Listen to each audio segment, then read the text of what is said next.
પરિચય છે મંદિરમાં દેવોને મારો, ને મસ્જિદમાં ખુદા ઓળખે છે. નથી મારું વ્યક્તિત્વ કોઈથી છાનું, તમારા પ્રતાપે બધા ઓળખે છે.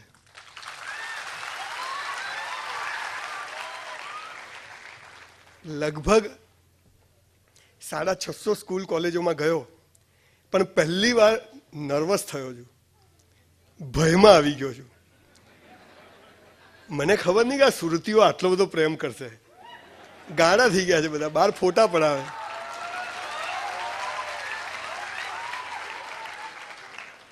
આપનો ખૂબ ખૂબ આભાર. સંજય કુમાર મૈનાબેન રાવલ મારું આખું નામ. હું મારી બહાનું નામ બોલું છું બધી જ જગ્યાએ, કેમ કે બાપાને તો બધા ઓળખતા જ હોય. એલસીમાં આવે ને પાછળ નામ, અને પાછા આપણે ધંધા એવા કરીએ એટલે ઓળખતા જ હોય. ભાઈએ કહ્યું એમ 5 સપ્ટેમ્બર 1966 નું મોડલ છું, એટલે લગભગ મારી ઉંમર 50 વર્ષની થઈ. એક દીકરી છે, 2 દીકરીઓ છે, એક દીકરો છે ને એક ઘરવાળી છે. તમને ખબર તો હોવી જોઈએ કે ભાઈ સુરતમાં આવ્યો છે કોણ ભાઈ? મારા બાપુજી 7 ભાઈઓ અને 2 બહેનો, એમાંથી 4 ભાઈઓ ગુજરી ગયા, પણ મારા 3 કાકાઓ જીવે છે. એમાંના એક કાકા મારા આજે અહીંયા હાજર છે, એમના માટે એક જોરદાર. એટલે માય ફાધર ઇઝ ધેર. 1966માં હું જે ઘરમાં જન્મ્યો, હું સીધો જ વિષય શરૂ કરું છું, બીજી કોઈ જ ફોર્માલિટી વગર. સમય બહુ થયો છે. There was no toilet in my house, no fan in my house. બહુ જ ગરીબ ઘરમાં મારો જન્મ થયો. જાતે બ્રાહ્મણ, પણ બાપુજી દરજી કામ કરે એક ઓટલા ઉપર. નીચે દરગાહ ને ઉપર મસ્જિદ, કાચી દુકાન. હું રોજ, મારી બા મને ગાજ બટન કરીને કપડાં આપે, હું દુકાન લઈને જવું, બાપુજી બીજા આપે લઈને ઘરે જવું. સ્કૂલમાં જવું. આપણે ગરીબ હોઈએ ને એટલે ભગવાન તકલીફો આપણને શોધીને આપે કે લે બેટા તું બી મજા કર. એટલે સ્કૂલ આ છેડે અને મારું ઘર આ છેડે. હું રોજ ચાલતો જઉં ને ચાલતો આવું. મારા બધા મિત્રો લ્યુના ઉપર, કોઈ ઘોડા ગાડીમાં, કોઈ બસમાં, અને રોજ એમ થાય તું એકવાર મળી જા, તારી વાત છે દોસ્ત. પણ એ કોઈને મળ્યો નથી, મળવાનો નથી. બધી ઉલ્લુ બનાવવાની વાતો છે. એ આવે એમ જ નથી, એની તાકાત નથી. અહીંયા આવે. આપણા બધાના સ્વપ્નો શું હોય? લાડી ગાડી ને વાડી, આટલી જ છે. બાકી તો પછી એ દિલ માગે મોર, માણસ મોટો ભિખારી થતો જ જાય છે. આવવા દો, આવવા દો. એક સરસ ગાડી આવી જાય i10 જેવી, ઇટ ઇઝ ઓકે. એક સરસ ઘર બની જાય 2 બેડરૂમનું, બરોબર છે. અને એક સરસ સુંદર ઘરવાળી અથવા હેન્ડસમ છોકરો મળી જાય તો જિંદગી પૂરી.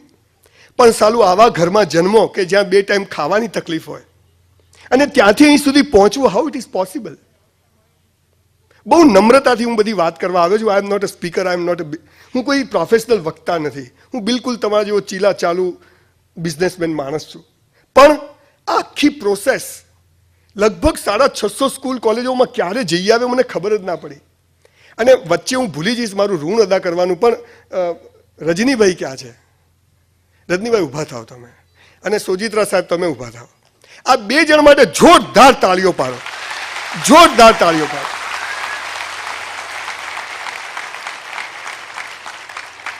છેલ્લા 1 મહિનામાં મારી ફેસબુક પર 3.5 લાખ લોકોએ ક્લિપ જોઈ. 3.5 લાખ લોકો. મેં ફોન બંધ કરી દીધો. હોટલમાં ખાવા જવું, સાહેબ ફોટો પડાવો. અમદાવાદમાં હું થાકી ગયો, એમ ક્યાંય જઈ ના શકું. મારી આખી પાણીપુરી ખાવાની મજા મરી ગઈ સાલી. મેં કીધું મેં શું ભૂલ કરી? એવામાં આ રજનીભાઈનો એકવાર ફોન આવે છે. તમે જુઓ સાહેબ, મને ખબર નથી આ માણસ કોણ છે, મારે એનાથી કોઈ નિસ્બત બી નથી, પણ દુનિયામાં અમુક લોકોના કારણે આ દુનિયા ચાલે છે. મને કે સાહેબ આવવાનું છે, મારા સમાજનું એક ફંક્શન છે. મેં કીધું ભાઈ શું કરીશ હું? તો કે ના તમે આવજો. હવે હું જવું મફત, હું ક્યાંય પૈસા લેતો નથી. મફત એટલે મફત તો હાલી એવી મજા આવે ને. પછી એમને તરત બીજો સવાલ કર્યો કે હું થોડુંક આયોજન કરું. અને પછી એ માણસ the way is dealing all the process, રોજ ફોટા, રોજ મેલ્સ, અને એટલું સરસ રીતે એણે આયોજન કર્યું. એટલે આ બધી આજે જે કંઈ આપ મારી પાસેથી સારી વાત, એના માટે જવાબદાર રજનીભાઈ છે. આટલું તમે મગજમાં યાદ રાખજો. એકવાર 8મા ધોરણમાં ઘરે આવતો હતો ને, રસ્તામાં બહુ ઝઘડા થયા. મેં ઘરે આવીને મારા બાપુજીને કીધું સાયકલ લાવી આપો. મારા બાપુજી કે શું થયું? મેં કીધું કૂતરું કરડ્યું છે. સાયકલ લાવી આપો. મને કે બેટા આપણે ગરીબ છીએ, સાયકલ બાયકલ ના આવે. મેં કીધું એ સમજ ના પડે, સાયકલ લાવી આપો. And that was the turning point of my life. મારી આખી જિંદગી બદલાઈ ગઈ. એ મારા અભણ બાપે મને શું કહ્યું ખબર છે? સાલા કોઈ કરોડપતિના ત્યાં જન્મ્યો હતો. હું સાલી સાચી વાત, અહીંયા શું કરવા આવ્યો? ધીરુભાઈ અંબાણી ત્યાં જન્મ્યો હતો, તકલીફ જ નથી ગઈ. પણ હવે આવી ગયા તો આવી ગયા. ક્યાં જન્મ લેવો આપણા હાથમાં છે? નથી સાહેબ. મેં કીધું મારા હાથમાં થોડું છે કે? મને કે બધું તારા હાથમાં છે. My mother, my father both are totally illiterate. મને કે બધું તારા હાથમાં છે. મેં કીધું હાથ તો ખાલી છે. મને કે ખૂબ કસરત કર, ખૂબ ચોપડીઓમાં તન અને મન મસ્ત હશે તો ધનના ઢગલા થઈ જશે. અને આજે સાહેબ તમારી સમક્ષ જ્યારે ઊભો છું ત્યારે એટલી બધી પુસ્તકો વાંચી છે. અને આજે પણ 100 દંડ મારું છું એટ ધ એજ ઓફ 50. સવારે 100 દંડ મારી નીકળ્યું.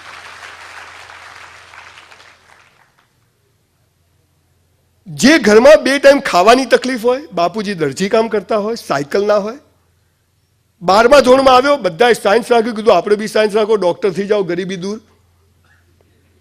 મારા બાપુજી કે ભાઈ ટ્યુશન, અરે મેં કીધું દેવું કરીને ભણાવો, ડોક્ટર થઈ જઈશ, બધું સોલ્વ થઈ જશે યાર, શું ટેન્શન કરો.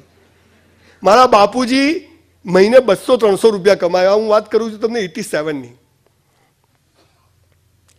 સાહેબ મેં સાયન્સ રાખ્યું, ફિઝિક્સ, કેમેસ્ટ્રી, બાયોલોજી.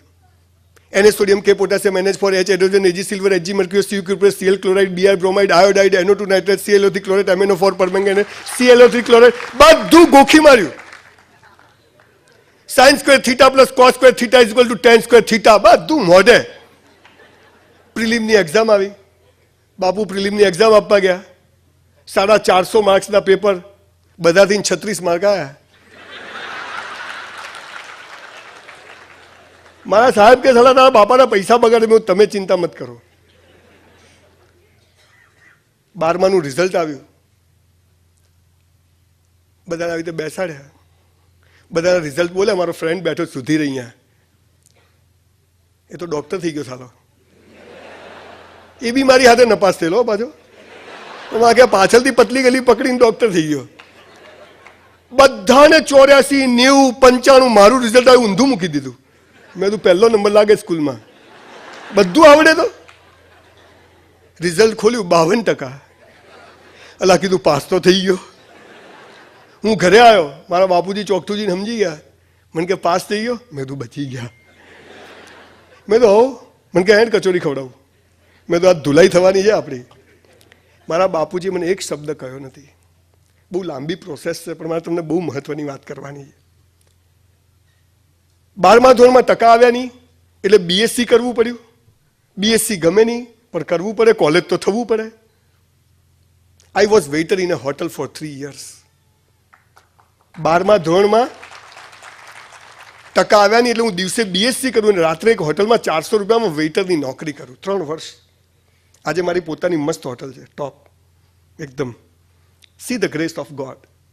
વાત શું છે, હું અહીંયા મારી બડાસ મારવા નથી. જો મેં કેવી ધાડ મારી, પણ just I want to share my process. અને એટલી જબરજસ્ત રિસ્પોન્સ લોકોનો મળ્યો. અને પછી મને એમ થયું કે અરે વાહ, આ જ જીવન જીવો. જિંદગી શું છે ખબર જ નથી. આવી ગયા તો આવી ગયા. કેમ જન્મ્યા ખબર નથી, કેમ મરી ગયા ખબર નથી, બાળકો કેમ પેદા થઈ ગયા ખબર નથી, શું ધંધો કરવો તો શું કરીએ કશું ખબર નથી. આપણે પેલા સ્પોકન ઇંગ્લિશના ક્લાસીસમાં જઈએ કે અમને અંગ્રેજી શીખવાડો, પણ આપણને સ્પેલિંગના અર્થ તો ખબર જ નથી. અને પછી જ્યારે આપણે બાઇક લઈને જઈએ અને પડી જઈએ એટલે એમ કહીએ કે ડેમેજ થઈ ગયો. એટલે ડેમેજ ના કહેવાય, ઇન્જરી કહેવાય એને. આવું ઇંગ્લિશ બોલે. જીવન, જન્મ, મરણ, પ્રેમ, સેક્સ કશું ખબર નથી અને બધું જોઈએ. કેવી રીતે આવે? અને એટલે આટલા પુસ્તકો વાંચ્યા પછી મને હમણાં IIMમાં બોલાવ્યો, જે અમદાવાદની બેસ્ટ ઇન્સ્ટિટ્યૂટ. હું તો હસતો તો બેઠો. મારી વાઈફને કીધું ચાલો IIMમાં આપણને બોલા જબરું કહેવાય. હાલું મને હાલા ગોડા લાગે છે મારા જેવા. સવાલ શું છે, તમે લોકો જે વાત સાંભળવા આવ્યા છે બહુ સરસ રીતે હું તમને કરવાનો છું.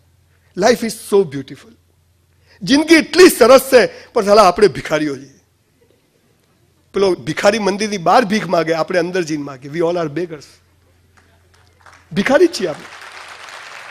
અને એટલે રોજ સવારથી આપણને ફરિયાદો થાય કે ભગવાન કેમ આમ કર્યું, ભગવાન કેમ આમ કર્યું. તમે જ્યારે એમ કહો છો ને કે ભગવાન કેમ આમ કર્યું, ત્યારે ભગવાન કહે છે જખ મારવા. તમને સંભળાતું નથી, મને સંભળાય છે.